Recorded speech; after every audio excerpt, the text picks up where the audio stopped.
Yeah hello Konappa గారు నమస్తే అండి. నా పేరు నందు అండి. నేను ఆర్టీవీ యాంకర్ని. స్టూడియోలో ఉండి లైవ్లో ఉండి మీకు కాల్ చేశాను. ఒకసారి మాట్లాడొచ్చా? యా మీరు బీఆర్ఎస్కి ఇప్పుడు వచ్చారు కదా, తిరిగి వచ్చారు కదా, దాని గురించే పెద్ద డిస్కషన్ నడుస్తోంది. సో ఇప్పుడు అంటే ఇక్కడ చాలామంది మీరు అసలు బీఆర్ఎస్కి ఎందుకు వచ్చారు, తిరిగి అధికార పార్టీని వదిలి బీఆర్ఎస్కి రావడం అనేది చాలామందికి అర్థం కావడం లేదు ఎందుకు వచ్చారు అనేది. సో ఎందుకు వచ్చారని మీరు చెప్తారు? ఎందుకు వచ్చామంటే అధికార పార్టీకి పోయిన తర్వాత మేము ఏదైతే పనులు చేయమన్నామో పనులు చేయలేదు. రెండోది అక్కడ మాకు వ్యక్తిగతంగా చాలా నష్టం చేశారు. మాకు సమాజానికి పనికి వచ్చే పనులు చేయలేదు. రెండోది వ్యక్తిగతంగా చాలా నష్టం చేస్తున్నారు. ఓకే, అంటే మీరు ఏం డిమాండ్లు పెట్టారు? పార్టీలోకి వెళ్లే ముందే మీరు డిమాండ్స్ పెట్టారా? మాకు పలానా పనులు కావాలని చెప్పారా? మేము అడిగింది అక్కడ కొండాపేట దగ్గర ఒక బ్రిడ్జ్ కట్టమని 75 లక్షల రూపాయల బ్రిడ్జ్ కేసీఆర్ గారు ఇచ్చారు. ఆ బ్రిడ్జ్ క్యాన్సిల్ చేశారు ఈ గవర్నమెంట్ వచ్చినాక. ఓకే, మీరు ఆ బ్రిడ్జ్ ఇవ్వడం మాకు కొన్ని రోడ్లు అప్పుడు శాంక్షన్ అయిన రోడ్లు ఉన్నాయి, క్యాన్సిల్ చేశారు. ఆ రోడ్లు ఇవ్వండి. అట్లనే ఎస్సీ వర్కర్ 3 కోట్ల రూపాయల డబ్బులు అప్పుడు ఆ ప్రభుత్వం ఇవ్వలేకపోయాము. ఆ డబ్బులు ఇవ్వండి 3 కోట్ల రూపాయలు. ఒక పుత్తూరు విగ్రహం పెట్టాం, దాని డెవలప్మెంట్ ఒక 5 కోట్ల రూపాయల డబ్బులు ఇవ్వండి. అప్పుడు కేసీఆర్ గారు ఇస్తాను ఒప్పుకున్నారు. అది ఇవ్వండి అని అడిగాము, అప్పుడు అది ఇస్తామన్నారు. అప్పుడు ఓకే, అది ఇవ్వకపోయారు. మాకు వ్యక్తిగతంగా నష్టం తెచ్చారు. వ్యక్తిగతంగా ఎలా నష్టం మీకు?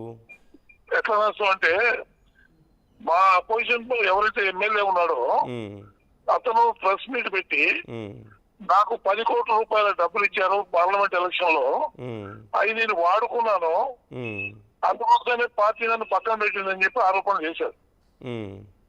చేసినప్పుడు డిసిసి ప్రెసిడెంట్ గాని ఎవరైనా దాని మీద ఇది తప్పు అని చెప్పి చెప్పాలి కదా. ఆయనకి అంటే మీరు అపోజిషన్ పార్టీ అంటే మీరు అనేది ఎవరిని, బీఆర్ఎస్ నాయకులు చేసిన వ్యాఖ్యలా లేకపోతే కాంగ్రెస్ లోనే మీకు ఎవరన్నా ఉన్నారా? BJP okay okay okay BJP అసలు చేసినప్పుడు డిసిసి ప్రెసిడెంట్ ఇది చెప్పాలి కదా, ఇది తప్పు అని చెప్పి చెప్పాలి కదా. చెప్పలేదంటే దీని వెనక వీళ్ళందరూ ఉన్నట్లు లెక్కే కదా. నన్ను బ్లేమ్ చేస్తానికి ఇవన్నీ మీరు తెలియదనుకోండి డ్రామాలు ఆడుతున్నారు కదా. కాబట్టి అనేక అంశాల్లో మాకు బాధ అనిపించింది. ఓకే, విలువలేని కాడ ఉండి కూడా లాభం లేదు. సరే చూద్దాం. కోనప్ప గారు మనతో ప్రవీణ్ గారు కూడా జాయిన్ అవుతున్నారు, ఆర్ఎస్ ప్రవీణ్ గారు కూడా జాయిన్ అవుతున్నారు. ఒకసారి ఆయనతో కూడా మనం మాట్లాడదాం. మీరు ఒక్క నిమిషం నాతో లైన్లో ఉండగలుగుతారా ప్లీజ్?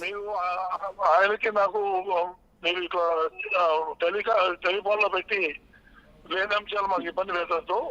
ఆయనకి నాకు ఏం సంబంధం లేదు. ఆయన పెద్ద మనిషి, పార్టీలో పెద్ద ఆయన, పార్టీ ఆయన గౌరవం, ఆయన ఇచ్చే గౌరవం ఆయనకి ఇస్తుంది. పార్టీలో ఆయన మాకు పెద్ద మనిషిగా మేము భావిస్తాం. సరే, ఒక్క మాటకు నాకు సమాధానం చెప్పగలుగుతారా? అంటే మీరు తిరిగి బీఆర్ఎస్ లోకి వస్తున్న సందర్భంగా సిర్పూర్ విషయంలో చర్చ జరిగిందని, ఆల్రెడీ మీకు కన్ఫర్మ్ వచ్చిందని, కన్ఫర్మ్ చేశారని, మీ సీటు మీకే ఉంటుందని కన్ఫర్మ్ చేశారంటూ తెలుస్తుంది. నేనేమంటానంటే సీట్లు కన్ఫర్మ్ ఇప్పుడు కావండి. సీట్లకు 3 సంవత్సరాలు ఉన్నప్పుడు రాజెవరో నాగెవరో చూద్దాం. అప్పుడు ఇప్పుడున్న పరిస్థితుల్లో ప్రాముఖ్యత ఇస్తాం, గౌరవిస్తాం అన్నారు. మేము దాన్ని ఉపయోగించి వెళ్ళాము. Okay right thank you sir మాతో మాట్లాడేందుకు. మీరు ఉండగలిగితే దయచేసి ఒక 2 నిమిషాలు మాతో ఉండండి. నేను ఈలోపు ప్రవీణ్ కుమార్ గారితో మాట్లాడతాను. నేను టెలిఫోన్ డిస్కషన్ నేను చేయకూడదు, బాగోసుకోవడం. Okay sir, thank you sir. పార్టీలో ఉన్నా కాబట్టి okay sir, thank you so much. Right sir, thank you. Praveen గారు నమస్తే. నమస్తే. ఇప్పుడు కోనప్ప గారు తిరిగి బీఆర్ఎస్లోకి రావడం అనేది చాలా పెద్ద చర్చ జరుగుతుంది.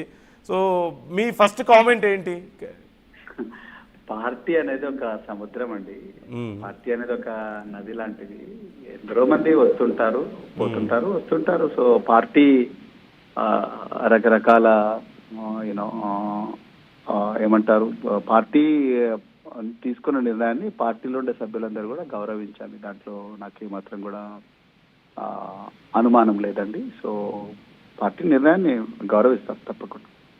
ఓకే, అంటే సింపుల్గా ఒక మాటలో బయట ఉన్నటువంటి అభిప్రాయాన్ని నేను మీకు చెప్తున్నాను. మీకు నష్టం జరుగుతుంది కోనప్ప గారు తిరిగి రావడం వల్ల అనేది చాలా మంది చెప్తున్న మాట. మీరేమంటారు ఈ విషయంలో?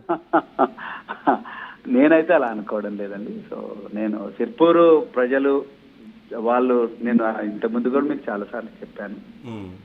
మా అమ్మ నాకు జన్మనిచ్చిందేమో కానీ నాకు రాజకీయ జన్మనిచ్చింది మాత్రం సిర్పూరేనండి. మ్మ్. సో నేను ఒక తల్లిని సిర్పూరు ప్రజలకు నేను అన్యాయం చేయలేను.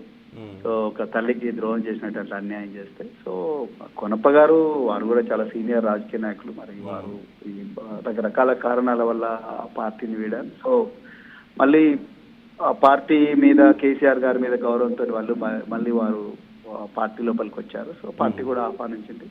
సో నాకు ఒక పార్టీలో సభ్యుడిగా పార్టీ నిర్ణయాన్ని, అగ్ర నాయకుడి నిర్ణయాన్ని నేను గౌరవిస్తాను కూడా. సో నాకు అట్లా ఆ విషయంలో నాకు ఎలాంటి అభ్యంతరాలు లేవు. అదే సమయంలో మీకు మళ్ళీ నేను చెప్తున్నాను, నాకు పార్టీ అన్యాయం చేస్తుందని అనుకోవడం లేదు. అన్యాయం చేసే పరిస్థితి ఉంటే నేను పార్టీలో, అప్పుడు నేను పార్టీ లోపలికి వచ్చానంటేనే నాకు పార్టీ అన్ని విధాలుగా నా అభిప్రాయాలను గౌరవిస్తుంది, నాకు ఆ స్వేచ్ఛనిస్తుంది. అదేవిధంగా నేను ఏ ప్రాంత ప్రజల కోసం అయితే నేను నాకు రాజకీయ జన్మనిచ్చారో ఆ ప్రాంత ప్రజల కోసం సేవ చేసే అవకాశం పార్టీ తప్పకుండా నాకు ఇస్తుందనే నమ్మకంతోనే ఉన్నాను. అదేవిధంగా ఏ బహుజన వర్గాల కోసం అయితే నేను ఉద్యోగాన్ని వదిలిపెట్టి రాజకీయాల్లోకి వచ్చాను, ఆ వర్గాలకు సేవ చేసే అవకాశం కూడా పార్టీ గతంలో కన్నా ఇంకా ఎక్కువగా నాకు ఇస్తుంది. ఆ విషయంలో నాకు కేటీఆర్ గారు నాయకత్వం మీద 100% నాకు నమ్మకం ఉంది. ఈ వార్తను మేము చెప్తున్న సందర్భంలో ఆర్టీవీలో ఒక పోల్ పెట్టాం మేము. అంటే నెక్స్ట్ టికెట్ గురించి ఆల్రెడీ చాలా మంది డిస్కస్ చేస్తున్నారు కాబట్టి మేము ఆ క్వశ్చన్ అడిగినప్పుడు మోస్ట్లీ చాలా మంది, ఎక్కువ పర్సెంటేజ్ మంది మీకే ఖచ్చితంగా అక్కడ టికెట్ వస్తుందని అక్కడ మాకు ఓట్స్ వేశారు చాలా మంది. So how do you respond about that? ఆ ప్రజలకు నా పాదాభివందనాలండి. నేను కేసీఆర్ గారు తెలంగాణ అభివృద్ధి కోసం ఎంత కట్టుబడి ఉన్నారో, నేను సిర్పూరు ప్రజల అభివృద్ధి కోసం, వాళ్ళ రక్షణ కోసం కూడా